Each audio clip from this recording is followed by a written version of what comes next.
Hello friends, welcome back to my channel Himanshu classes. दोस्तों, head teacher examination 2022 का DElEd syllabus के अंतर्गत unit 3 का टॉपिक नंबर 9, 10 और 11, दोस्तों इन तीनों का आज मैं इस वीडियो के द्वारा आपको एमसीक्यू विद डिटेल्स बताने जा रहा हूँ। दोस्तों, इन तीनों टॉपिक्स से एग्जामिनेशन में क्वेश्चन पूछे जाते हैं, इसलिए आपको इन तीनों टॉपिक्स के ऊपर फोकस करना जरूरी है। दोस्तों, ये जो टॉपिक है जो मैं आपको बता रहा हूँ, यूनिट 3 का टॉपिक नंबर 9 है व्यक्तित्व विकास के विभिन्न आयाम, एरिक्सन के सिद्धांत के विशेष संदर्भ। दोस्तों, टॉपिक नंबर 10 है बच्चों में भावनात्मक संवेगात्मक विकास के पहलू, जॉन बॉल्वी का सिद्धांत एवं अन्य विचार। टॉपिक नंबर 11 है नैतिक विकास और बच्चे, सही गलत की अवधारणा, जीन पियाजे और कोहेलबर्ग के सिद्धांत।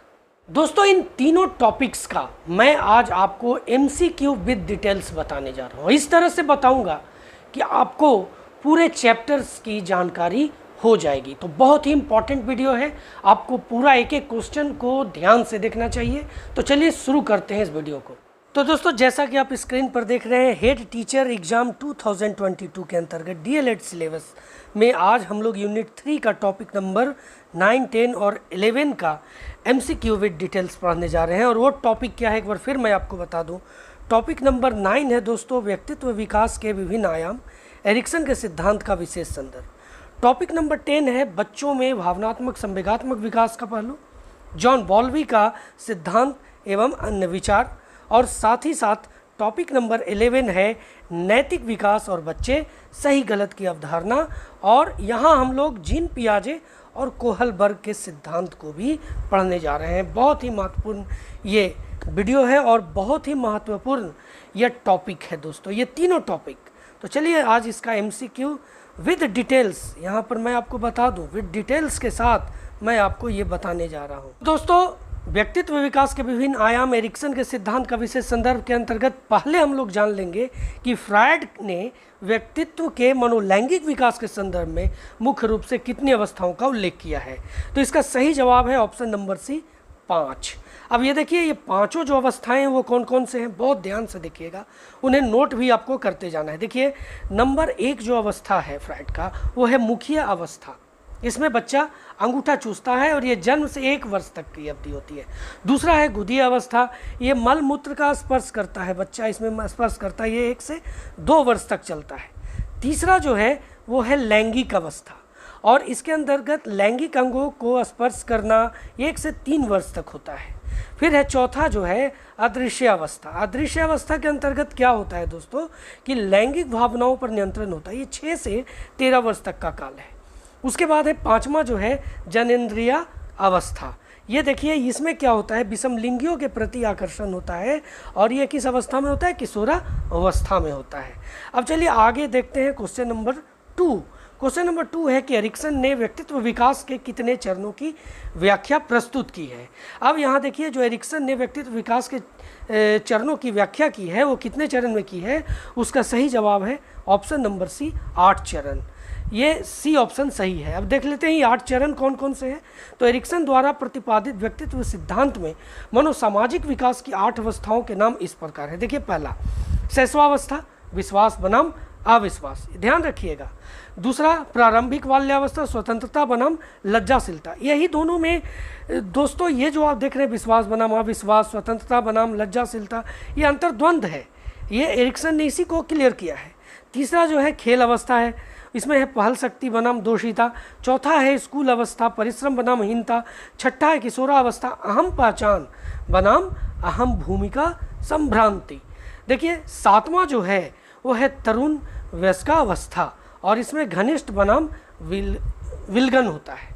और 8वां जो है मध्य वयस्कावस्था होता है, इसमें जन्मात्मकता बनाम स्थिरता, परिपक्वता रु अहम संपूर्णता बनाम निराशा होता है। ये दोनों है इसमें, समझ गए ना। तो ये आपको ये दोनों ध्यान रहिए, 8 जो इनके अवस्था एरिक्सन द्वारा दिया हुआ, ये आपको याद रखना है।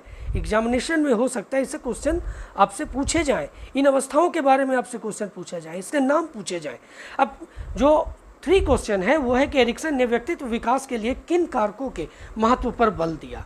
अब थर्ड का जो आंसर है यहाँ पर वो है ऑप्शन नंबर ए, सामाजिक। एरिक्सन ने व्यक्तित्व विकास के लिए जिन कारकों के महत्व पर बल दिया है वो है सामाजिक। दोस्तों अब आगे बढ़ते हैं। देखिए एरिक्सन ने भी फ्राइड की तरह, फ्राइड के बारे में इसीलिए मैंने आपको बताया था, एरिक्सन ने भी फ्राइड की तरह व्यक्तित्व विकास का आधार जैविक और लैंगिक माना, परंतु उसमें फ्राइड की विकास सूची को सामाजिक आधार दे दिया। ये फर्क रहा एरिक्सन और फ्राइड के व्यक्तित्व विकास के सिद्धांत में। अब देखिए आप आगे बढ़ते हैं। 4 क्वेश्चन है कि एरिक्सन के अनुसार शैशवावस्था का काल है, ये देखिए काल है।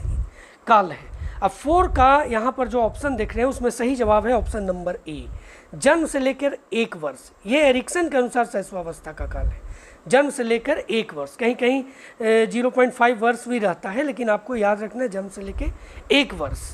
अब देखिए आगे हम लोग क्वेश्चन नंबर 5 देखते हैं कि एरिक्सन का मत है कि जब शैशवावस्था में बच्चा विश्वास बनाम अविश्वास के द्वंद्व का समाधान ठीक ढंग से कर लेता है तो उसमें एक विशेष मनोसामाजिक शक्ति विकसित होती है। किस तरह की मनोसामाजिक शक्ति विकसित होती है, देखिए यहाँ पर ऑप्शन है कि आत्मविश्वास, आशा, संयम, सम्मान। तो दोस्तों इसका जो सही जवाब है, इसका सही जवाब है क्वेश्चन नंबर 5 का, वो है ऑप्शन नंबर बी, आशा। तो दोस्तों यहाँ पर हम लोग मनोसामाजिक शक्ति आशा के बारे में यहाँ पर अध्ययन करते हैं। देखिए आशा है क्या, तो आशा का अर्थ है एक ऐसी समझ या शक्ति जिसके कारण शिशु में अपने अस्तित्व एवं स्वयं के सांस्कृतिक परिवेश को सार्थक ढंग से समझने की क्षमता विकसित होती है। ध्यान दीजिए, अस्तित्व और स्वयं के सांस्कृतिक परिवेश को सार्थक ढंग से समझने की क्षमता विकसित होती है, यही आशा का अर्थ है। क्वेश्चन नंबर 6 है कि एरिक्सन के प्रारंभिक बाल्यावस्था स्वतंत्रता बनाम लज्जाशीलता की अवस्था है। ध्यान दीजिएगा, बहुत ही इंपॉर्टेंट है ये क्वेश्चन कि एरिक्सन के प्रारंभिक बाल्यावस्था स्वतंत्रता बनाम लज्जाशीलता की अवस्था है। तो देखिए 6 का जो सही जवाब है ऑप्शन नंबर बी है दोस्तों। 2 से 3 साल का जो समय है वो एरिक्सन के प्रारंभिक बाल्यावस्था स्वतंत्रता बनाम लज्जाशीलता की अवस्था है। अब आगे देखते हैं, यह फ्राइड के मनोलैंगिक विकास के गुदावस्था से समानता रखती है। तो ये भी ध्यान रखना है यहाँ पर कि एरिक्सन के प्रारंभिक बाल्यावस्था स्वतंत्रता बनाम लज्जा जो है वो फ्राइड के मनोलैंगिक विकास की गुदावस्था से समानता रखता है। क्वेश्चन नंबर 7 है दोस्तों, एरिक्सन का मत है कि जब शैशवावस्था में बच्चे में विश्वास की भावना विकसित हो जाती है तो इस दूसरी अवस्था में उसके परिणाम स्वरूप किस प्रकार के शील गुण विकसित होते हैं। तो 7 का जो सही जवाब है दोस्तों वो 7 का ऑप्शन नंबर डी है, यानी स्वतंत्रता एवं आत्मनियंत्रण। बाकी सभी गलत है, ये ऑप्शन नंबर डी सही है। दोस्तों क्वेश्चन नंबर 8 है कि एरिक्सन के अनुसार जब बच्चा स्वतंत्रता बनाम लज्जाशीलता के द्वंद्व को सफलतापूर्वक दूर कर देता है तो उसमें एक विशिष्ट मनोसामाजिक शक्ति उत्पन्न होती है जिसे एरिक्सन ने नाम दिया है। क्या नाम दिया है? तो इसका जो सही जवाब है वो है इच्छा शक्ति, ऑप्शन नंबर बी। दोस्तों देखिए एरिक्सन के अनुसार इच्छा शक्ति से आशय एक ऐसी शक्ति से है जिसके कारण बच्चा अपनी रुचि के अनुसार स्वतंत्र होकर कार्य करता है तथा साथ ही उसमें आत्मनियंत्रण एवं आत्म संयम का गुण भी विकसित होता है। तो ये है एरिक्सन के अनुसार इच्छा शक्ति का आशय, ये ध्यान रखेंगे आप। अब देखिए एरिक्सन के अनुसार जब बच्चे को स्वतंत्र नहीं छोड़ा जाता तो उसमें किस तरह के भाव उत्पन्न होने लगते हैं। अब 9 देख रहे हैं, ऑप्शन आप देख रहे हैं, इसमें पहला देखते हैं किस तरह के भाव उत्पन्न होते हैं। लज्जाशीलता होता है, व्यर्थता होता है, अपने ऊपर शक ये भी है, आत्महीनता ये भी है। यानी यहाँ पर जो ऑप्शन नंबर ई है वो सही जवाब है 1 से अधिक। क्वेश्चन 10 है कि एरिक्सन की खेल अवस्था का काल है। एरिक्सन के खेल अवस्था का काल क्या है? तो ये है 4 से 6 वर्ष। एरिक्सन की जो खेल अवस्था है उसका एज है 4 से 6 वर्ष। अब देखिए आगे बढ़ते हैं कि एरिक्सन के अनुसार जब बच्चा पहल शक्ति बनाम दोषिता के संघर्ष का सफलतापूर्वक हल खोज लेता है तो इसमें कौन सी एक नई मनोसामाजिक शक्ति विकसित होती है? तो 11 का जो सही जवाब है वो ऑप्शन नंबर बी है, उद्देश्य। यानी जब बच्चा पहल शक्ति बनाम दोषिता के संघर्ष का सफलतापूर्वक हल खोज लेता है तो उसमें एक नई मनोसामाजिक शक्ति विकसित होती है और वो है उद्देश्य। दोस्तों, स्कूल अवस्था परिश्रम बनाम हीनता मनोसामाजिक विकास की यह चौथी अवस्था का काल है। अब देखिए, स्कूल अवस्था परिश्रम बनाम हीनता मनोसामाजिक विकास की ये जो चौथी अवस्था का काल है, इसका समय क्या है, इसका काल क्या है? तो 12 का जो सही जवाब है वो ऑप्शन नंबर सी है, 6 से 12 वर्ष स्कूल अवस्था। अब आगे बढ़ते हैं। देखिए, यदि बच्चा परिश्रम बनाम हीनता के संघर्ष से सफलतापूर्वक बाहर निकल जाता है तो उसमें कौन सी मनोसामाजिक शक्ति विकसित होती है? अब 13 का जो सही जवाब है वो ऑप्शन नंबर ए है, सामर्थ्यता। यानी ऑप्शन ए जो है वो सही जवाब है, सामर्थ्यता। अब आगे बढ़ते हैं। देखिए, सामर्थ्यता का अर्थ जान लेते हैं। तो सामर्थ्यता का अर्थ है कि किसी कार्य का पूरा करने में शारीरिक एवं मानसिक क्षमताओं का समुचित उपयोग। अब क्वेश्चन 14 है कि एरिक्सन के अनुसार किशोरावस्था का काल है। देखिए, किशोरावस्था का काल क्या है एरिक्सन के अनुसार? अब ये हम लोग यहाँ पर बात करते हैं। देखिए, एरिक्सन के अनुसार किशोरावस्था का जो काल है 14 का जो सही जवाब है वो 12 से 20 वर्ष। अब देखिए, ऐसे अगर आप देखते हैं 12 से 18 वर्ष किशोरावस्था का काल कहा जाता है, लेकिन एरिक्सन के अनुसार जाएंगे तो 12 से 20 होगा, ऑप्शन नंबर डी सही जवाब होगा। चलिए आगे बढ़ते हैं। इस अवस्था में किशोरों में 2 प्रकार के मनोसामाजिक पहलू विकसित होती है। प्रथम है अहम पहचान बनाम धनात्मक पहलू तथा द्वितीय है भूमिका संभ्रांति या पहचान संक्रांति बनाम ऋणात्मक पहलू। ये ध्यान रखेंगे, ये किशोरावस्था का।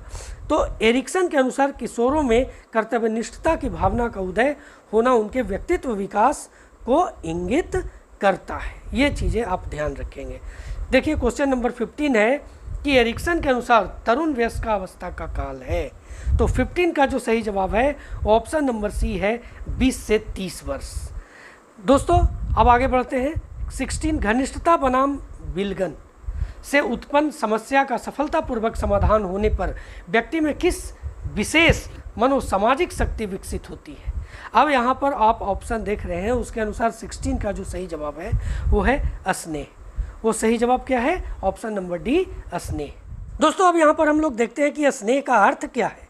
तो देखिए, एरिक्सन के मतानुसार स्नेह का आशय है कि किसी संबंध को कायम रखने के लिए पारस्परिक समर्पित होने की भावना या क्षमता का होना, ये स्नेह है। देखिए, क्वेश्चन 17 है कि एरिक्सन के अनुसार मध्य वयस्कावस्था जन्मात्मकता बनाम स्थिरता का काल है। देखिए, यहाँ पर ये स्थिरता का अलग होगा काल है, ये आप समझिए। तो 17 का जो सही जवाब है दोस्तों वह है ऑप्शन नंबर डी, 30 से 65 वर्ष जो है मध्य वयस्कावस्था का काल है। ये ध्यान रखेंगे एरिक्सन के अनुसार। अब देखिए, एरिक्सन का मत है कि इस स्थिति में प्राणी में जन्मात्मकता की भावना विकसित होती है, जिसका तात्पर्य है व्यक्ति द्वारा अपनी अगली पीढ़ी जो होती है, भावी पीढ़ी के कल्याण के बारे में सोचना और उस समाज को उन्नत बनाने का प्रयास करना जिसमें वे लोग भावी पीढ़ी के लोग, ये वे लोग का अर्थ है भावी पीढ़ी के लोग रहेंगे। व्यक्ति में जन्मात्मकता का भाव उत्पन्न न होने पर स्थिरता उत्पन्न होने की संभावना बढ़ जाती है, जिससे व्यक्ति अपनी स्वयं की सुख सुविधाओं एवं आवश्यकताओं को ही सर्वाधिक प्राथमिकता देता है। जब व्यक्ति जनात्मकता एवं स्थिरता से उत्पन्न संघर्ष का सफलतापूर्वक समाधान कर लेता है तो इससे व्यक्ति में देखभाल नामक एक विशेष मनोसामाजिक शक्ति का विकास होता है। देखभाल का गुण विकसित होने पर व्यक्ति दूसरों को सुख सुविधाओं का कल्याण के बारे में सोचता है। अब चलिए क्वेश्चन नंबर 18 है दोस्तों की परिपक्वता अहम बनाम संपूर्णता, बनाम पहले लिखे गया, अहम बनाम संपूर्णता का काल है। तो इसका जो काल है वो कब से कब तक है?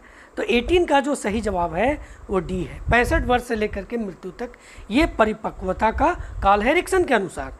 देखिए एरिक्सन के अनुसार इस स्थिति में किसी नई मनोसामाजिक क्रांति की उत्पत्ति नहीं होती। एरिक्सन के मतानुसार परिपक्वता ही इस अवस्था की प्रमुख मनोसामाजिक शक्ति है।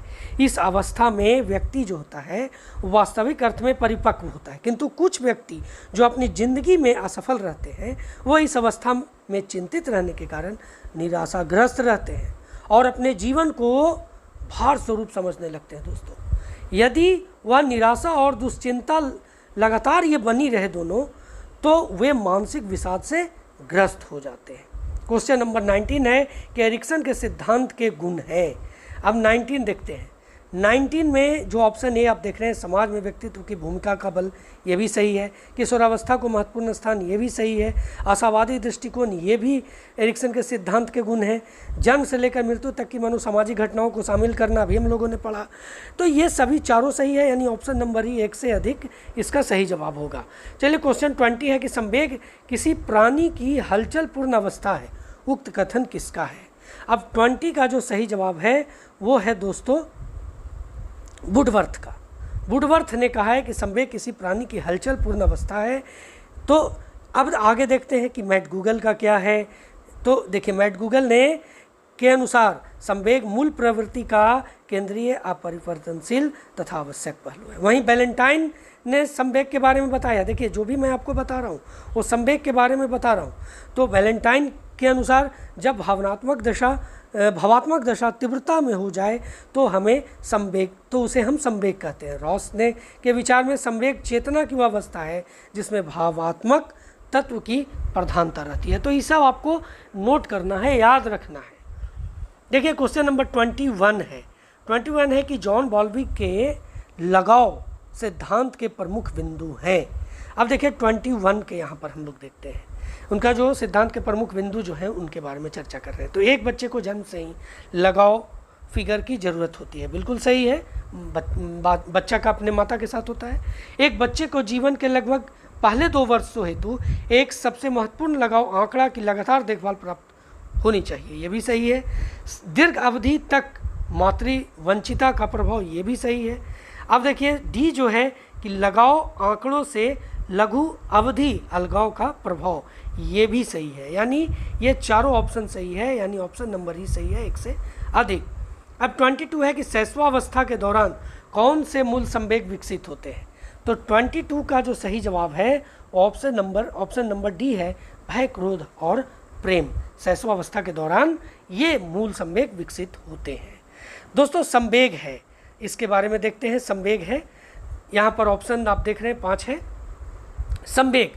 अब संवेग के बारे में बात करें तो 23 का जो सही जवाब है दोस्तों वो यहाँ पर देख रहे हैं आप ऑप्शन। सही जवाब जो है वो ऑप्शन नंबर डी है। ऑप्शन डी जो है कि व्यक्ति की चिंतन एवं तर्क शक्ति क्षीण हो जाती है, यही संवेग है। अब चले 24 है कि संवेगों के विकास के संदर्भ में कितने मत हैं। तो 24 का जो सही जवाब है वो ऑप्शन नंबर ए है, 2। संवेग के विकास के संदर्भ में 2 मत है। दोस्तों हम लोग इन दोनों मतों को देखते हैं। तो पहला जो है संवेग जन्मजात होते हैं। इस मत को मानने वालों में वाटसन एवं हॉलिंगवर्थ आदि हैं। हॉलिंगवर्थ का मानना है कि प्राथमिक संवेग जन्मजात होते हैं।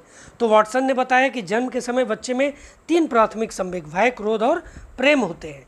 संवेग अर्जित किए जाते हैं। कुछ मनोवैज्ञानिकों का मत है कि संवेग विकास एवं वृद्धि की प्रक्रिया के दौरान प्राप्त किए जाते हैं। इस संबंध में हुए प्रयोग स्पष्ट करते हैं कि जन्म के समय संवेग जो होते हैं निश्चित रूप से विद्यमान नहीं होते। बाद में धीरे धीरे बच्चा ऐसी निश्चित प्रतिक्रियाएं करता है जिससे ज्ञात होता है कि उन्हें सुखद व दुखद अनुभूति हो रही है। अब देखिए बच्चों के संवेगों की जो विशेषताएं हैं उसके बारे में हम लोग ध्यान देते हैं। देखिए पहला जो यहाँ पर है, पहला है कि बच्चों के संवेग थोड़े समय के लिए होते हैं। बच्चे अपने संवेगों की अभिव्यक्ति बाहरी व्यवहार द्वारा तुरंत कर देते हैं, जबकि बड़े होने पर बाहरी व्यवहार पर सामाजिक नियंत्रण होता है। ये फर्क होता है। बच्चों के संवेग तीव्र होते हैं। बच्चे डर, क्रोध और खुशी आदि की अभिव्यक्ति अत्यधिक तीव्रता से करते हैं। देखिए उसके बाद है कि बच्चों के संवेग अस्थिर होते हैं। बच्चों के संवेग में शीघ्रता से बदलाव होता है। उदाहरण, अभी लड़ाई और थोड़ी देर में तुरंत दोस्ती कर लेते हैं बच्चे। बड़े होने पर ये चीज़ें नहीं होती। बच्चों के संवेग बार बार दिखाई देते हैं क्योंकि वे अपने संवेगों को छिपाने में समर्थ होते हैं। बच्चे दिन में अनेक बार गुस्सा करते हैं या खुश होते हैं। बच्चों की संवेगात्मक प्रतिक्रिया में भिन्नता पाई जाती है। एक ही संवेग की अवस्था में प्रत्येक बच्चा अलग अलग प्रतिक्रिया देता है। तो ये दोस्तों है बच्चों के संवेगों की विशेषताएं। अब क्वेश्चन नंबर 25 है कि बचपन की भावनात्मक विकास परिवार की तुलना में किसके प्रभाव के प्रति अधिक संवेदनशील होते हैं। तो 25 का जो सही आंसर है वो है सी, मित्र मंडली। यानी बचपन में जो भावनात्मक विकास परिवार की तुलना में किसके प्रभाव के प्रति अधिक संवेदनशील होता है, तो वो होता है मित्र मंडली। अब आगे बढ़ते हैं। 26 है कि संवेगात्मक विकास को प्रभावित करने वाले कारक है या हैं। अब देखिए, परिपक्वता, शारीरिक विकास और स्वास्थ्य तथा बुद्धि, सीखना। तो यहाँ पर जो सही जवाब है दोस्तों ए, बी, सी, डी सभी है, यानी ऑप्शन नंबर ई एक से अधिक। अब देखिए, शेष कारक जो है यहाँ पर हम लोगों ने संवेगात्मक विकास के प्रभावित करने वाले 4 कारक देखे। बचा कौन? तो विद्यालयी वातावरण, साथी सदस्य और परिवार। तो ये आप जो संवेगात्मक विकास के प्रभावित करने वाले जो 7 कारक हैं, इसे आपको याद रखना है। चलिए 27 है कि नैतिकता का विकास बालक में होता है जन्म से, परिवार से, माता पिता के संपर्क से, वातावरण के संपर्क में आने के पश्चात। तो 27 का जो सही जवाब है वो ऑप्शन नंबर डी है कि वातावरण में संपर्क में आने के पश्चात बच्चों में नैतिकता का विकास होता है। अब 28 है कि प्रारंभ में बालक नैतिकता से संबंधित व्यवहार को सीखता है, पुरस्कार, दंड, प्रशंसा, निंदा। अब 28 का जो सही जवाब है ना, ये सब होगा, ये सब होगा, यानी ऑप्शन नंबर ई सही जवाब 1 से अधिक। देखिए, वास्तव में बालक में नैतिकता का विकास उसकी ज्ञान शक्ति व विवेक के विकास पर निर्भर करता है, तभी उसमें नैतिकता का उतना ही बेहतर विकास होता है। 29 है कि नैतिक विकास के कितने चरण होते हैं। तो 29 का जो सही जवाब है वो ऑप्शन नंबर ए है 2, यानी नैतिक विकास के 2 चरण हैं। कौन कौन है भाई, देख लेते हैं हम लोग। तो यहाँ है नैतिक व्यवहार का विकास। देखिए, नैतिक व्यवहार को उचित रूप से सीखने के लिए बालकों को निम्नलिखित बातों पर ध्यान देना चाहिए। क्या क्या है यहाँ पर देखिए, 2 बातें। बालक को विशिष्ट परिशिष्ट में सही कार्य करने की कुशलता अर्जित करनी चाहिए। बालक में सही गलत की शुद्ध अवधारणाओं का विकास होना चाहिए।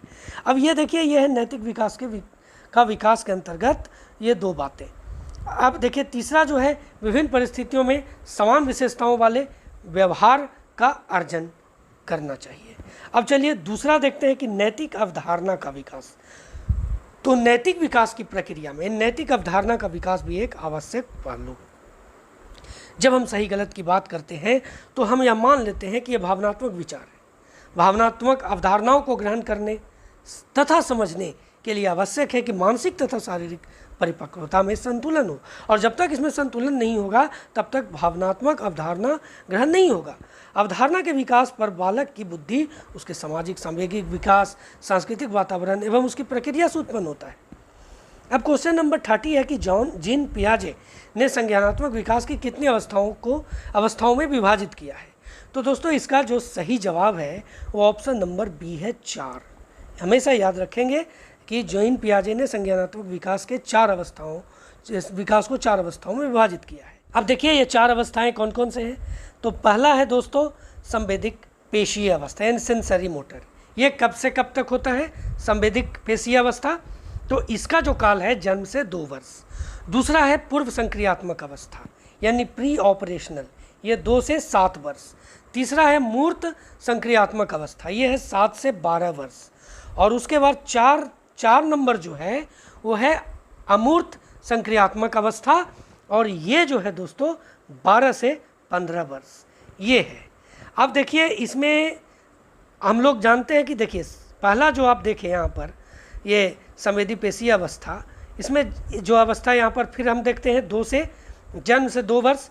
इस अवस्था में क्या होता है ये जान लेते हैं। देखिए, इस अवस्था में बालक केवल अपनी संवेदनाओं और शारीरिक क्रियाओं की सहायता से ज्ञान अर्जित करता है। बच्चा जब जन्म लेता है तो उसके भीतर सहज क्रियाएं यानी रिफ्लेक्सेस होती हैं।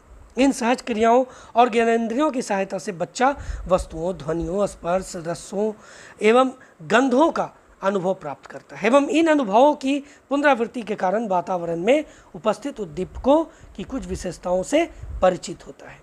दूसरा है पूर्व संक्रियात्मक अवस्था। अब पूर्व संक्रियात्मक अवस्था जो है, इस अवस्था में बालक जो है स्वकेंद्रित व स्वार्थी न होकर दूसरों के संपर्क से ज्ञान अर्जित करता है। अब वह खेल, अनुकरण, चित्र निर्माण तथा भाषा के माध्यम से वस्तुओं के संबंध में अपनी जानकारी अधिकाधिक बढ़ाता है। धीरे धीरे वह प्रतीकों को ग्रहण करता है, किंतु किसी भी कार्य का क्या संबंध होता है तथा तार्किक चिंतन के प्रति अनभिज्ञ रहता है। दोस्तों, इस अवस्था में अनुकरणशीलता पाई जाती है। तीसरा है कि औपचारिक या अमूर्त संक्रियात्मक अवस्था। अब देखिए, यह अवस्था जो है 12 वर्ष के बाद की है। इस अवस्था की विशेषता निम्नलिखित है, ये देख लेते हैं क्या क्या है। तो देखिए, इस अवस्था की जो विशेषता है, तार्किक चिंतन की क्षमता का विकास, समस्या समाधान की क्षमता का विकास, वास्तविक अवास्तविक में अंतर समझने की क्षमता का विकास, वास्तविक अनुभवों को काल्पनिक परिस्थितियों में ढालने की क्षमता का विकास। दोस्तों, साथ ही साथ परिकल्पना विकसित करने की क्षमता का विकास, विसंगतियों के संबंध में विचार करने की क्षमता का विकास। दोस्तों, जीन पियाजे ने इस अवस्था को अंतर्ज्ञान कहा है। 31 है कि जीन पियाजे ने संज्ञानात्मक विकास की प्रक्रिया मुख्यतः कितनी बातों को महत्वपूर्ण माना है, और इसका जो सही जवाब है वो ऑप्शन नंबर ए है 2। दोस्तों, पहला है संगठन और दूसरा है अनुकूलन। तो ये याद रखेंगे कि जीन पियाजे ने संज्ञानात्मक विकास की प्रक्रिया में मुख्यतः कितनी बातों को महत्वपूर्ण माना है, तो 2 संगठन और अनुकूलन। उसके बाद है कि विकासात्मक मनोविज्ञान का जनक कहा जाता है। किसे कहा जाता है? तो सीधा सा इसका जवाब है जीन पियाजे, ऑप्शन नंबर डी। अब देखिए 33 है कि विकासात्मक मनोविज्ञान के अंतर्गत अध्ययन किया जाता है। क्या अध्ययन किया जाता है, ये हम लोग देखेंगे किससे कहाँ से कहाँ तक की अवस्था का अध्ययन किया जाता है। तो 33 का जो आंसर है ऑप्शन नंबर डी है, गर्भावस्था से वृद्धावस्था तक। ये देखिए, विकासात्मक मनोविज्ञान के अंतर्गत जो अवस्था का वर्णन के अध्ययन किया जाता है वो गर्भावस्था से वृद्धावस्था। 34 है बच्चे अपनी समझ से विश्व की परिकल्पना करते हैं, ये कथन किसने दिया? 34 का जो सही जवाब है दोस्तों वो है ऑप्शन नंबर बी, जीन पियाजे। अब आगे बढ़ते हैं। देखिए, पियाजे के अनुसार विकास की पहली अवस्था जन्म से लगभग 2 वर्ष आयु के दौरान बच्चा सबसे बेहतर सीखता है। भी ये कौन बोल रहे हैं? पियाजे। तो जो पहली अवस्था है जन्म से 2 वर्ष, तो 35 का जो यहाँ पर ऑप्शन आप देख रहे हैं उसमें सही जवाब जो है वो सी है, इंद्रियों के प्रयोग के द्वारा। सबसे बेहतर क्या चीज़ से सीखता है? तो इंद्रियों के प्रयोग द्वारा। अब क्वेश्चन नंबर 36 है कि जीन पियाजे ने the moral judgement of the child में कितने वर्ष के बालक को गैर नैतिक बताया? अब देखिए, जीन पियाजे का ये पुस्तक आपको याद रखना पड़ेगा। तो गैर नैतिक बताया है कितने वर्ष तक के बालक को? तो इसमें 36 का जो सही जवाब है ऑप्शन नंबर सी है, 5 वर्ष तक के बालक को। अब देखिए, जीन पियाजे ने नैतिक विकास के विकास को कितने भागों में बांटा है? तो 37 का जो सही जवाब है ऑप्शन नंबर ए, 2 भागों में बांटा है। तो जीन पियाजे ने नैतिक विकास को जो 2 अवस्थाओं में बांटा है वो कौन कौन है, ये जान लेते हैं। देखिए, यहाँ पर आप देख रहे हैं, पहला जो है कि प्रायता नैतिकता की अवस्था, पर केंद्रित उन्मुखता, यह है। समय इसका क्या है? तो 2 से 8 वर्ष है। इस अवस्था को नैतिक वास्तविकता की अवस्था तथा दबाव की नैतिकता की अवस्था भी कहा जाता है। यह नैतिक विकास की पहली अवस्था है जिसमें प्रायः सभी बच्चे गुजरते हैं। बड़ों के नियम के स्रोत के रूप में देखना, जैसा नियम होता है उसी तरह से बच्चों को करना होता है। बड़ों की आज्ञा पालन करना अच्छा व अवहेलना करना बुरी आदत माना जाता है। कार्य का परिणाम महत्वपूर्ण है, इरादे नहीं। ये चीज़ें इसमें है। दूसरा है स्वायत्तम नैतिकता की अवस्था, स्वायत्त उन्मुक्तता, स्टेज ऑफ ऑटोनोमस मोरालिटी। अब देखिए, इसमें क्या है, इसका जो समय है वो है 9 से 11 वर्ष। अब इसमें क्या होता है कि केंद्रिता की भावना लुप्त हो जाती है और वे समझने लगते हैं कि नैतिक नियम किसी सत्ता से नहीं बल्कि आपसी सहयोग से बनते हैं। वे स्वतंत्र रूप से सोचने व तर्क करने में लग जाते हैं। कार्य का इरादा महत्वपूर्ण है, परिणाम नहीं। देखिए, बहुत इंपॉर्टेंट, कार्य का इरादा महत्वपूर्ण है, परिणाम नहीं। नियम परिवर्तनशील है, इसे न्यूनता, पारस्परिकता यानी रेसिप्रोसिटी व सहयोग की नैतिकता का काल भी कहते हैं। 38 है कोहल वर्ग के अनुसार छात्रों में नैतिकता का विकास जन्मजात नहीं बल्कि खाली जगह द्वारा होता है। तो 38 का जो सही जवाब है ऑप्शन नंबर बी है, समाज द्वारा होता है। छात्रों में नैतिकता का विकास जन्मजात नहीं समाज द्वारा होता है। अब देख लेते हैं इसके बारे में। तो कोहल वर्ग का नैतिक विकास का सिद्धांत पियाजे के सिद्धांत का संशोधित रूप था। उनके नैतिक विचार पियाजे के सिद्धांत से प्रभावित थे। ये ध्यान रखना, ये पॉइंट बहुत इंपॉर्टेंट है। अब देखिए 39 क्या है कि कोहल वर्ग के नैतिक विकास सिद्धांत को और क्या कहा जाता है। तो इसका सही जवाब है ऑप्शन नंबर सी, अवस्था सिद्धांत। अब 40 है कि कोहल वर्ग के अनुसार सही और गलत के बारे में निर्णय लेने में शामिल चिंतन प्रक्रिया को कहा जाता है। अब इसका जो सही जवाब है वो है नैतिक तर्कणा। अब देखिए नैतिक तर्कणा जो ऑप्शन बी है, एक कोहल वर्ग के अनुसार नैतिकता क्या होता है ये जान लेते हैं।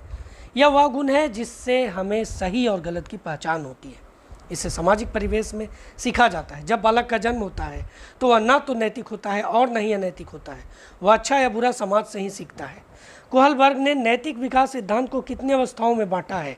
अगला क्वेश्चन है 2, 4, 6, 8। तो 41 का सही जवाब है ऑप्शन नंबर सी, 6। नैतिक विकास के सिद्धांत को 6 अवस्था में बांटा है। देखिए 3 अवस्थाएं हैं और उससे 2 उप अवस्थाएं हैं, तो इस तरह से 6 अवस्थाएं होती हैं।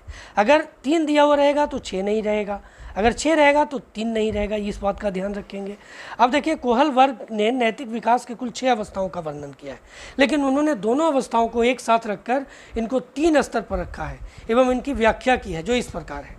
पहला जो है पूर्व परंपरागत अवस्था, इसके अंतर्गत है आज्ञा एवं दंड की अवस्था, अहंकार की अवस्था। दूसरा है परंपरागत अवस्था, प्रशंसा की अवस्था, सामाजिक व्यवस्था के प्रति सम्मान की अवस्था। तीसरा है उत्तर परंपरागत स्तर, सामाजिक समझौते की अवस्था, सार्वभौमिक सिद्धांत की अवस्था। क्वेश्चन नंबर 42 है कि लॉरेंस कोहल वर्ग संदर्भ में निम्नलिखित में से कौन सा कथन असत्य है। अब 42 का जो सही जवाब है दोस्तों वो ऑप्शन नंबर डी है। कोहल वर्ग ने पूर्व परंपरागत सत्र को 6 से 11 वर्ष के बीच माना, ये गलत है। बाकी देखिए लॉरेंस कोहल वर्ग अमेरिकी वैज्ञानिक थे, ये सही है। इन्होंने जिन पियाजों को प्रभावित होकर नैतिक विकास का सिद्धांत दिए, ये भी सही है। कोहल वर्ग ने नैतिक विकास के 3 अवस्थाओं में बांटा है। अब देखिए यहाँ पर 3 अवस्था आ गया। अब उसी तरह से जब उसको 2 उप अवस्था रहेगा तो 6 हो जाएगा, तो ये भी सही है। तो ये तरह से ये यहाँ पर ध्यान देना है। नैतिक दुविधा व नैतिक तर्कना को किस मनोवैज्ञानिक ने प्रतिपादित किया। बिल्कुल इसका सही जवाब जो है ऑप्शन नंबर बी, यानी कि कोहल वर्ग। क्वेश्चन 44 है कि कोहल वर्ग के सिद्धांत की एक प्रमुख आलोचना क्या है। अब 44 का ध्यान दीजिए कि कोहल वर्ग ने बिना किसी अनुभूमि मूलक आधार सिद्धांत प्रस्तुत किया। कोहल वर्ग ने नैतिक विकास के स्पष्ट अवस्था का उल्लेख नहीं किया। तो एक प्रमुख आलोचना की बात जो है दोस्तों, इसमें जो सही जवाब है वो है ऑप्शन नंबर डी। कोहल वर्ग ने पुरुषों एवं महिलाओं की नैतिक तार्किकता में सांस्कृतिक विभिन्नताओं को महत्व नहीं दिया।